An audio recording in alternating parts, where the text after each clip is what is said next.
Morning everyone. জামাই ষষ্ঠীর সকালবেলা যেমনি বাজারে ভিড় তেমনি টাকফাটা গরম। টাকফাটা গরমের মধ্যে আমি বাজার করতে ছুটলাম। কোনো জামাই আসবে না, বাড়িরই বাজার করতে যাব। ছোটদা ভাই গেছে শ্বশুর বাড়ি, আর বড়দা ভাই ছুটি পাইনি অফিস থেকে বলে যেতে পারিনি। তার জন্য আজকে রাতের বেলা বড় বৌদি, দাদা, দিদির ছেলে আমরা সবাই মিলে এক জায়গায় যাই হোক খাওয়া দাওয়া হবে।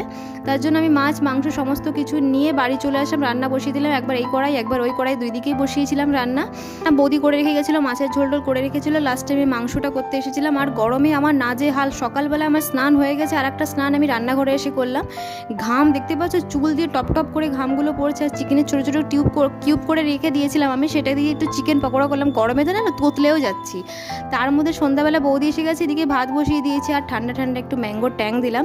জানতে পারলাম যে দাদার আসতে অনেকটা রাত হবে, তার জন্য বৌদি খেয়ে যাবে, দাদার জন্য খাবার নিয়ে যাবে। লাস্টে দিলাম কোল্ড ড্রিঙ্কস আর দই। বৌদি দাদার খাবারটা নিয়ে বাড়ি চলে গেল। আজকের মিনি ব্লগটা এখানেই শেষ করলাম। টাটা।